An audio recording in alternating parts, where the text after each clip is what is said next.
যখন আমরা মৌন থাকি তখন আমরা কতটা শক্তি ব্যয় করি, বিন্দুমাত্র নয়। সেখানেই যখন আমরা রুষ্ট হই তখন আমরা কতটা শক্তি ব্যয় করি। আমাদের রক্ত গরম হয়ে ওঠে, চোখ থেকে যেন অগ্নিবর্ষা হয়, আমরা চিৎকার করতে থাকি, জোরে কথা বলি, কখনো কখনো আমরা অনুচিত কর্ম করে বসি। সবকিছুই ক্রোধের বশে করি।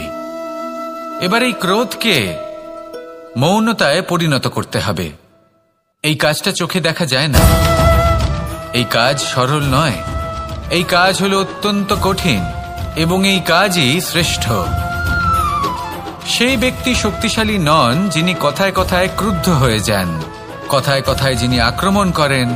আজ্ঞে না, সব থেকে বেশি শক্তিশালী ব্যক্তি হলেন তিনি যিনি নিজের ক্রোধকে মৌনতায় পরিবর্তন করতে পারেন, যিনি শান্ত মনে পরিস্থিতিকে বোঝেন, তার আকলন করেন আর তারপর বিবেকের দ্বারা সিদ্ধান্ত নেন। তিনি হলেন সব থেকে শক্তিশালী ব্যক্তি। তাহলে সেই ব্যক্তি হয়ে উঠুন আর আমার সাথে ভালোবেসে বলুন, রাধা রাধা। জীবনে যখন আমরা কোনো পরিস্থিতির সম্মুখীন হই তখন আমাদের সামনে দুটো পথ থাকে, তাদের মধ্যে কোনো একটা নির্বাচন আমাদের করে নিতে হবে, এই মনে করে নিতে হবে। নির্বাচন এই সংসারের সবথেকে গুরুত্বপূর্ণ বিষয়। একটা নির্বাচন আপনার বর্তমান বদলে দিতে পারে, আপনার ভবিষ্যৎ বদলাতে পারে, আগামী প্রজন্মের জন্য ইতিহাস রচনা করতে পারে। একটা নির্বাচন। এবার দেখুন, যে পরিস্থিতি আপনার সামনে আছে আপনাকে সেই পরিস্থিতির সম্মুখীন হতেই হবে, সেই কষ্ট সহ্য করতেই হবে, সেই মতোই কাজ করতে হবে। শুধু এই বিষয়টা নির্বাচন করতে হবে যে এই পরিস্থিতির সম্মুখীন হওয়ার সময় আমি কি দুর্বল হয়ে থাকব নাকি আমি শক্তিশালী হয়ে থাকব। এই নির্বাচন এই মনের মধ্যে করতে হবে। আর এই নির্বাচন হলো সবথেকে বেশি গুরুত্বপূর্ণ নির্বাচন। যদি নিজের মনকে শক্তিশালী করে তুলে সেই পরিস্থিতির সম্মুখীন হন তাহলে কিছুই আপনাকে বাধা দিতে পারবে না। পূর্ণ নিষ্ঠার সাথে, সাহসের সাথে এই মনকে শক্তিশালী করে তুলুন, তাহলে কোনো সংকট আপনাকে না বাধা দিতে পারবে না ভাঙতে পারবে। আপনি নিজে সাফল্যের শিখরে পৌঁছতে পারবেন আর এই মন প্রসন্ন হয়ে বলবে, রাধা রাধা। জীবনে সবথেকে বেশি মূল্যবান বস্তু কি? ধন, স্বর্ণ, মাণিক্য, আভূষণ? না, এই সব কিছু মিলিয়েও সময়ের এক মুহূর্তের সামনে মলিন হয়ে পড়ে।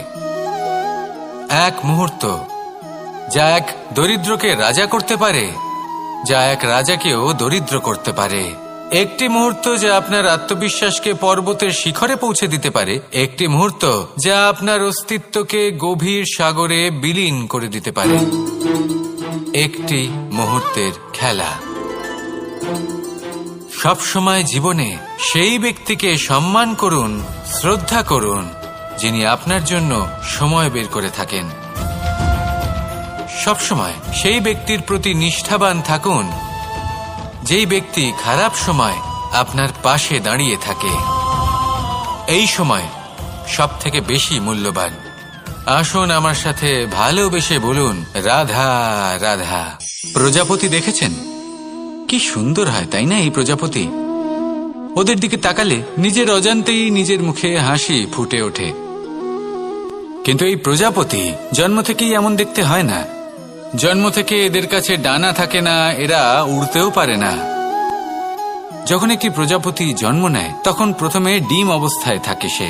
আস্তে আস্তে সেই কবচ সে ভেঙে ফেলে, খুব পরিশ্রম করতে হয় তাকে। তারপর কীটের আকার ধারণ করে সে চলতে থাকে, অনেক কষ্ট সহ্য করতে হয়, অনেক পরিশ্রম করতে হয়। তারপর তার রূপ বদলে যায়, তারপরে তার ডানা গজায়, তারপরে সে উড়তে পারে। এই নিরন্তর পরিশ্রমই সাফল্যের মূল মন্ত্র হয়। কখনো কখনো প্রতিভাও কম পড়ে যায় যদি নিরন্তর পরিশ্রম না করা হয়, যদি সমর্পণের ভাব মনে না থাকে, দৃঢ় নিষ্ঠা না থাকে।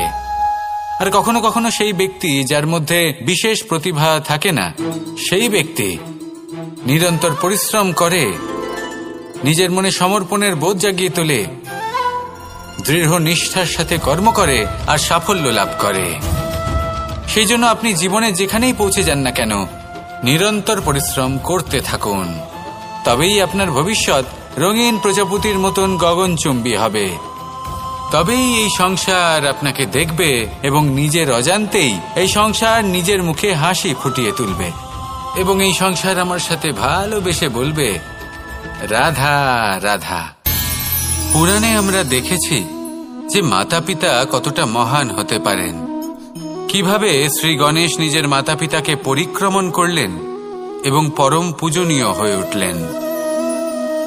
কিভাবে ভক্ত শ্রবণ নিজের অন্ধ মাতা পিতাকে তীর্থযাত্রায় নিয়ে যাবেন বলে নিজের কাঁধে ওনাদের বসালেন এবং বয়ে নিয়ে গেলেন। এরকম অনেক অমূল্য শিক্ষা আমরা লাভ করে থাকি পুরাণ থেকে। কিন্তু এসব কথা হলো পুরাণের কথা। কথা বলা যাক আমাদের জীবন নিয়ে। আমাদের এই জীবনে আমাদের মাতা পিতা কেন আমাদের কাছে এতটা অমূল্য? কেন আমরা ওনাদের এতটা ভালোবাসি?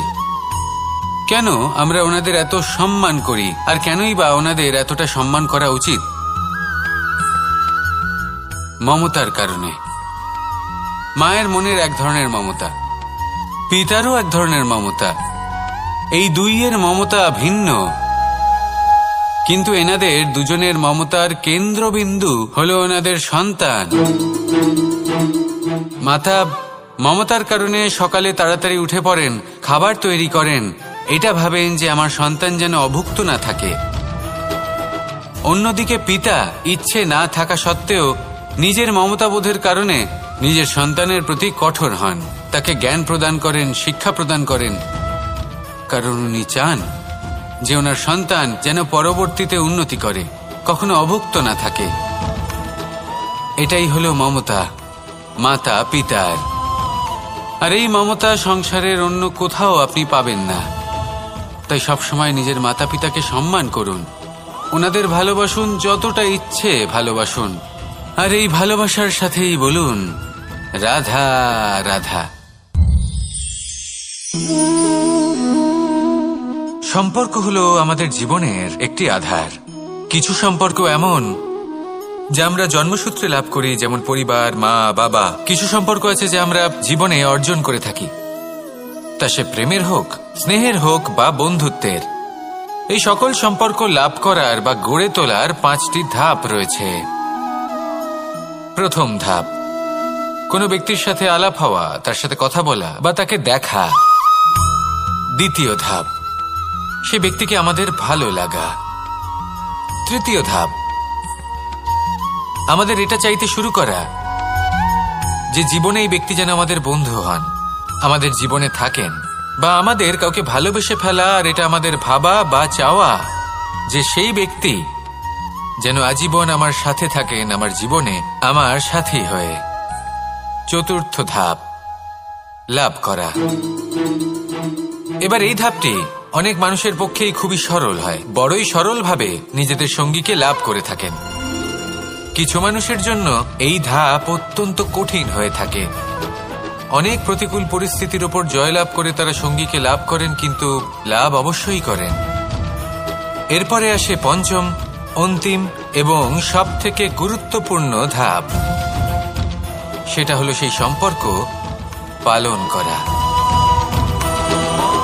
এটা হলো এমন এক বিষয় যা প্রত্যেক মানুষের শেখা উচিত। যদি ব্যক্তি নিজের জীবনে সম্পর্ক রক্ষা করতে শিখে যান, তবে প্রত্যেক সম্পর্ক তার জীবনকে স্বর্গ করে তুলবে। আসুন আর আমার সাথে ভালোবেসে বলুন, রাধা রাধা।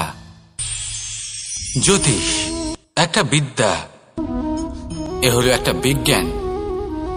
যে নক্ষত্র দশায় আপনি জন্মগ্রহণ করেছেন, যে স্থানে আপনার জন্ম হয়েছে, এগুলো আপনার জীবনের দিশা স্থির করার ক্ষেত্রে গুরুত্বপূর্ণ ভূমিকা পালন করে। কিন্তু যে রাশিতে আপনি জন্ম নিয়েছেন আর আপনার যা নাম স্থির হয়েছে, সেটা আপনার ভবিষ্যৎ নির্ধারণ করবে তা আবশ্যক নয়। রা দিয়ে রাম এবং রা দিয়ে রাবণ, এই দুজনের রাশি সমান ছিল, কিন্তু একজন নিজের শক্তির দুর্ব্যবহার করলেন।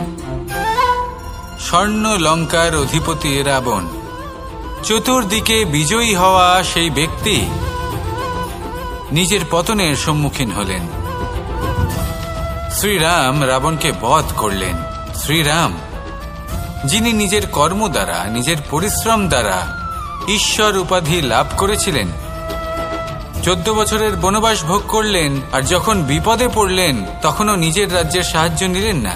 বনের মধ্যে নিজে বানর এবং ভাল্লুকদের নিয়ে একটি সেনাবাহিনী গড়ে তুললেন এবং রাবণকে তার কুকর্মের শাস্তি দিলেন। তাই সর্বদা এটা মনে রাখবেন, আপনার খ্যাতি, আপনার ভবিষ্যৎ আপনার কর্ম নির্ধারণ করে, আপনার রাশি নয়। তাই সবসময় শ্রেষ্ঠ কর্ম করুন আর আমার সাথে ভালোবেসে বলুন, রাধা রাধা। আমাদের সকলের কাছে বৃক্ষ অত্যন্ত প্রিয়। আমরা সর্বদাই চাই এই বৃক্ষ যেন সবুজ থাকে, ফুলে ফলে ভরে থাকে, আমাদের ছায়া প্রদান করে, তা যেন সুস্থ থাকে, আমাদের ফল প্রদান করে। আর সেই জন্য আমরা প্রতিদিন সেই বৃক্ষকে জল প্রদান করি। কিন্তু কখনো ভেবে দেখেছেন যে জল তো আমরা বৃক্ষের গোড়ায় দিই, তারপরেও এই জল সেই বৃক্ষের প্রত্যেকটি পাতায় ঠিক পৌঁছে যায়? এটা কিভাবে সম্ভব? কিছুটা এরকমই হলো আমাদের কর্ম। যদি এই পৃথিবীতে থেকে শুদ্ধ মনে সৎকর্ম করেন, এই কর্ম সোজা ঈশ্বরের কাছে গিয়ে পৌঁছয়। যদি শ্রদ্ধা ভাব নিয়ে, সমর্পিত হয়ে, শুদ্ধ চিত্তে আপনি কাউকে সেবা করেন, তা সে মাতা পিতাই হোক, পরিবার হোক, গুরু হোক, পশুপক্ষী হোক বা সমাজ হোক, তাহলে সেটা সোজা ঈশ্বরের চরণে সমর্পিত হয়। সবসময় শুদ্ধ চিত্তে সমর্পিত হয়ে এবং মনে শ্রদ্ধা ভাব নিয়ে কর্ম করুন। ঈশ্বর নিজে থেকেই এর ফল আপনাকে প্রদান করবেন। আসুন আমার সাথে ভালোবেসে বলুন, রাধা রাধা। আশা এবং বিশ্বাস মানুষের জীবনের দুই অমূল্য স্তম্ভ। এটাই হলো ঢাল এবং এটাই হলো অস্ত্র। এটাই আমাদের রক্ষা করে এবং এটাই আমাদের জীবনের পথ প্রশস্ত করে। কিন্তু ছোট একটা সমস্যা আছে। এবার যদি আপনি বটবৃক্ষের থেকে এই আশা রাখেন যে এ আমাকে ফল দেবে, তাহলে সেই আশা ভঙ্গ হওয়াই স্বাভাবিক।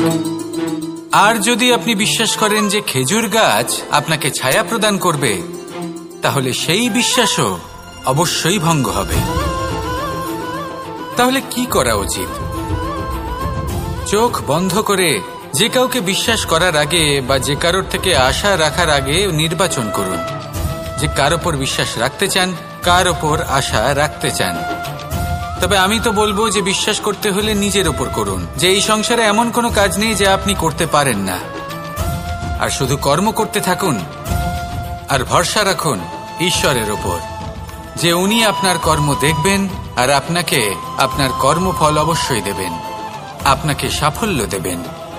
যদি আপনার বিশ্বাস অটল হয়, নিরন্তর পরিশ্রম করেন, তাহলে ঈশ্বর কখনোই আপনার আশা ভঙ্গ হতে দেবেন না। আসুন আর আমার সাথে ভালোবেসে বলুন, রাধা রাধা। যখন মানুষের মৃত্যু হয় তখন কি হয়? অনেক সংখ্যক মানুষ শোক পালন করতে চলে আসেন। যে ব্যক্তি মৃত্যু লাভ করেছেন তার অনেক বস্তু থাকে যেগুলো তার প্রিয়, যেগুলো তিনি ব্যবহার করেছেন। তার শয্যা, তার বস্ত্র, তার আভূষণ সবকিছু তার থেকে বিচ্ছিন্ন করা হয় এবং খালি হাতে তাকে শ্মশানের উদ্দেশ্যে রওনা করা হয়। আমি আপনাকে এই প্রশ্ন করতে চাই, আপনি এই সংসারে কি অর্জন করেছেন?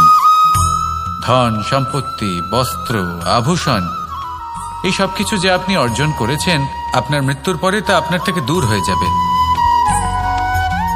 এর উত্তর হলো একটাই, আপনার কর্ম। শুধু সেটাই আছে যা একান্ত আপনার, আর শুধু সেটাই এই সংসার থেকে চলে যাওয়ার পরেও সংসারেই জীবিত থাকবে। যদি আপনি দুষ্কর্ম করেন, তাহলে এই সংসার আপনাকে একটি অনুচিত উদাহরণ হিসেবে মনে রাখবে যে এই ব্যক্তি খুব পাপী ছিল, অনুচিত কর্ম করতেন। যে পথে তিনি চলেছেন সেই পথে কারোর চলা উচিত নয়। সেখানেই যদি আপনি সৎকর্ম করেন, তাহলে সংসার চিরকাল এটাই বলবে যে খুব ভালো মানুষ ছিলেন, সবাইকে ভালোবাসতেন, সবাইকে সাহায্য করতেন, আমার খুব প্রিয় মানুষ ছিলেন। এটাই হলো শ্রেষ্ঠ কর্ম। সেই জন্য জীবনে শুধুমাত্র ধন, সম্পত্তি, আভূষণ এই সব অর্জন করতে গিয়ে নিজের মনোনিবেশ করবেন না। শ্রেষ্ঠ কর্ম করুন। সংসার থেকে চলে যাওয়ার পরেও এই কর্মই এই সংসারে আপনাকে জীবিত রাখবে। আসুন আমার সাথে ভালোবেসে বলুন, রাধা রাধা।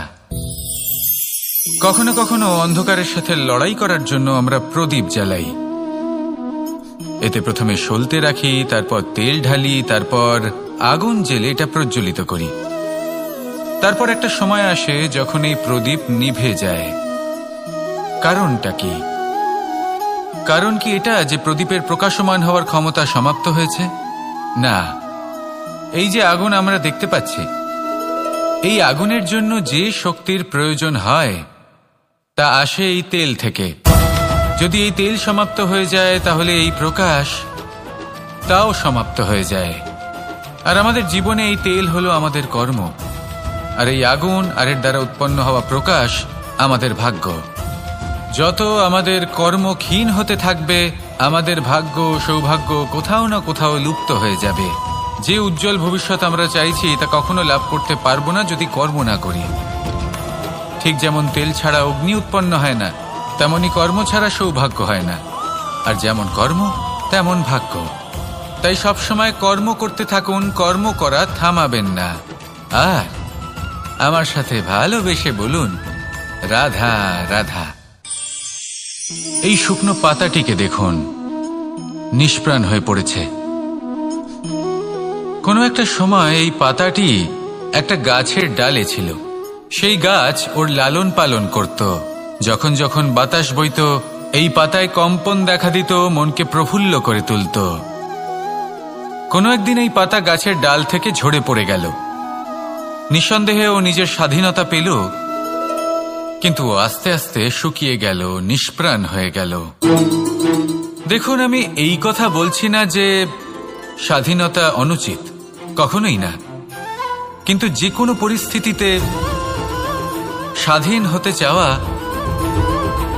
এটা নিশ্চিতরূপে অনুচিত। আমরা যদি আমাদের জীবনে পরিবারের গুরুত্ব ভেবে দেখি, তাহলে এই পরিবারে যতই মতভেদ থাকুক না কেন, যতই মনোমালিন্য থাকুক না কেন, যতই বিবাদ থাকুক না কেন, এই সব মিটিয়ে নেওয়া অত্যন্ত প্রয়োজনীয়। সেই সবকিছু সমাপ্ত করা অত্যন্ত প্রয়োজনীয়। কখনো এই পরিবারকে ভাঙতে দেবেন না, কখনো এই পরিবার থেকে দূরে চলে যাবেন না। এই পরিবার হলো আমাদের জীবনের একটা অমূল্য সম্পদ, অমূল্য এক আশ্রয়, যা এই সংসারে হয়তো কোথাও আপনি পাবেন না। তাই একে আগলে রাখুন। ভেবে নিন আপনি পাতা আর আপনার পরিবার সেই গাছ। আসুন আমার সাথে ভালোবেসে বলুন, রাধা রাধা। অনেক সময় আমরা জীবনে অনেক মানুষকে এমন বলতে শুনে থাকি যে আমি অসফল হয়েছি কারণ আমার সময় ভালো যাচ্ছিল না। আমি এই জিনিসটা লাভ করতে চাইছিলাম কিন্তু করতে পারলাম না কারণ আমার সময়টা ভালো যাচ্ছিল না। আমি আমার জীবনে ওই মহান কাজটা করতে চাইছিলাম কিন্তু করতে পারলাম না। কেন? কারণ আমার সময়টা ভালো যাচ্ছিল না। কিন্তু যে মুহূর্তে ভালো সময় আমার জীবনে আসবে, আমি সব কিছু প্রাপ্ত করব। এমন প্রায় প্রত্যেকেই বলেন। আসুন একটা কথা বোঝা যাক। একজন মালিকে দেখুন, সে প্রত্যেক দিন গাছের সেবা করে, তাকে জল দেয়, তার যত্ন আত্তি করে। কেন? প্রত্যেক দিন সেই গাছ ফল দেয় না। সঠিক সময় এলে তবেই সেই গাছ ফল দেয়, কিন্তু প্রত্যেক দিন মালি তার সেবা করে, তাকে যত্ন করে। শুধুমাত্র তখন করে না যখন সেই গাছ ফল দিতে সক্ষম। আর যদি মালি গাছের যত্ন প্রতিদিন না করে, তাহলে হয়তো সেই গাছ ফল দিতেই পারবে না। এটাই হলো আমাদের জন্য একটা শিক্ষা। যখন সময় আমাদের জন্য অপেক্ষা করে না, তখন আপনি সময়ের জন্য কেন অপেক্ষা করছেন? ভালো সময়ের জন্য অপেক্ষা করবেন না। ভালো এবং শুভ কর্ম দ্বারা ভালো সময়কে নিজের কাছে টেনে আনুন। নিরন্তর কর্ম করুন, পরিশ্রম করতে থাকুন। শুভ সময় আপনা থেকেই আপনার কাছে আসবে। আসুন আমার সাথে ভালোবেসে বলুন, রাধা রাধা। একে বালি বলুন, মাটি বলুন বা ধুলো বলুন, এ দিয়ে কত কিছু করা সম্ভব। এ দিয়ে আপনি নিজের বাসস্থান নির্মাণ করতে পারেন, প্রাচীর গড়ে তুলতে পারেন, অট্টালিকা নির্মাণ করতে পারেন। কিন্তু যদি এই বালিকে আপনি মুষ্টিবদ্ধ করে রাখতে চান, তাহলে তা হাত থেকে ফসকে যাবে। আপনি কখনোই একে মুষ্টিবদ্ধ করতে পারবেন না। এরকমই হয় আমাদের জীবন, আর এরকমই হয় সময়। এই মুষ্টিবদ্ধ করা বালির মতো। সময়কে আমরা বাধা দিতে পারবো না, আটকেও রাখতে পারবো না। এ হলো প্রবাহমান। জন্ম থেকে মৃত্যু পর্যন্ত এই যে সময়, তা খুবই সীমিত। আর এই সময় আমরা যেটাই করি তার দ্বারাই আমাদের মূল্য নির্ধারিত হয়। আর এই সংসার থেকে চলে যাওয়ার পরেও এই সংসার এই সব কর্মের জন্যই আমাদের মনে রাখে। তাই যদি আপনি এটা ভাবেন যে আজ যে কর্ম করার ছিল আমি না হয় কাল করে নেব, কাল আমার লক্ষ্যে পৌঁছানোর কথা ছিল আমি পরশু পৌঁছব, না, এই সময় খুব মূল্যবান, একে নষ্ট করবেন না। এই সময়কে সদ্ব্যবহার করুন, মহান হবার পথে অগ্রসর হন। একে যদি মুষ্টিবদ্ধ করে রাখার চেষ্টা করেন, এই সময় থেমে থাকবে না। আসুন আমার সাথে ভালোবেসে বলুন, রাধা রাধা। আমাদের জীবনে অনেক ধরনের ব্যক্তি এসে থাকেন। কেউ কেউ আমাদের সাথে থেকে যান, কেউ আমাদের থেকে দূরে চলে যান। কেউ ভালো মানুষ হন, কেউ খারাপ মানুষ। কিন্তু আমরা সবসময় সেই সময়টাকে নিয়ে দুঃখ প্রকাশ করি যখন আমাদের জীবনে কোনো খারাপ ব্যক্তি প্রবেশ করেন। তারা আমাদের খারাপ অনুভূতি দেন, দুঃখ দেন, কষ্ট দেন। আমরা সবাই তাকে ভালো মন্দ কথা বলি। কিন্তু কেন? এমন বিভিন্ন ধরনের মানুষ, খারাপ মানুষ, ভালো মানুষ সবার জীবনেই আসেন এবং সকলকেই একটা অমূল্য শিক্ষা দান করে যান। এবার আপনি নিজেই ভেবে দেখুন, জীবনে যখন প্রথমবার আপনি আগুন স্পর্শ করেছিলেন, তখন আপনি একটা শিক্ষা লাভ করেছিলেন যে আমাকে আগুনের থেকে একটু দূরে থাকতে হবে। তারপর আস্তে আস্তে আপনি শিখলেন যে কিভাবে এই আগুনকে নিয়ন্ত্রণে রাখতে হবে। তারপর আপনি শিখলেন যে কিভাবে নিজের জীবনে তাকে প্রয়োগ করতে হবে, তা সে অন্ধকারে প্রকাশ লাভ করার জন্য হোক বা খাবার বানানোর জন্য। সেইভাবেই কোনো খারাপ ব্যক্তি যখন আপনার জীবনে আসে, কোনো শিক্ষা দিয়ে যান, তার প্রতি কৃতজ্ঞ থাকুন। তার বিষয় খারাপ ভাবার বা খারাপ অনুভূতি নিয়ে থাকার কোনো প্রয়োজন নেই। সেই শিক্ষা লাভ করুন, ইতিবাচক মনোভাব নিয়ে জীবনের সামনে এগোতে থাকুন। কেউ নেই যিনি আপনাকে বাধা দিতে পারেন। আসুন আমার সাথে ভালোবেসে বলুন, রাধা রাধা। এই সংসারে অনেক অনেক এমন জ্ঞানী আছেন যারা নিজের সমস্ত জীবন জ্ঞান অর্জন করতে অতিবাহিত করেছেন। এই সংসারে এমন কোনো বেদ নেই, কোনো পুরাণ নেই, কোনো শাস্ত্র নেই, কোনো ভাষা নেই যা ওনারা জানেন না। এমন কোনো বিষয় নেই যা নিয়ে ওনারা কোনো বক্তব্য রাখতে পারবেন না। কিন্তু আমরা এই সকল জ্ঞানীকে কি ভালোবাসতে পারি? এনাদের সকলকে সম্মান করতে পারি না। কারণটা কি? দেখুন, বেদ পড়া একটি আলাদা বিষয়, বেদনা বুঝতে পারা অন্য ব্যাপার। এবং বেদনা বোঝার জন্য, সেই জ্ঞান লাভ করার জন্য আপনাকে মন থেকে করুণা এবং প্রেমের সঠিক অর্থ বুঝতে হবে। সামনের ব্যক্তির বেদনা বুঝতে হবে, তার যন্ত্রণাকে বুঝতে হবে। তারপর যে জ্ঞান আপনি অর্জন করেছেন বেদ থেকে, পুরাণ থেকে, শাস্ত্র থেকে, তা প্রয়োগ করে তার বেদনার নিবারণ করা, সেটা বেশি গুরুত্বপূর্ণ। সেই জন্য জীবনে শুধুমাত্র শাস্ত্র এবং বেদ পড়ে জ্ঞান অর্জন করতে সময় নষ্ট করবেন না। মন থেকে প্রেমের কি অর্থ সেই বিষয়ে জ্ঞান লাভ করার চেষ্টা করুন। করুণাও বুঝতে চেষ্টা করুন। একজন শ্রেষ্ঠ ব্যক্তি হয়ে উঠুন আর আমার সাথে ভালোবেসে বলুন, রাধা রাধা।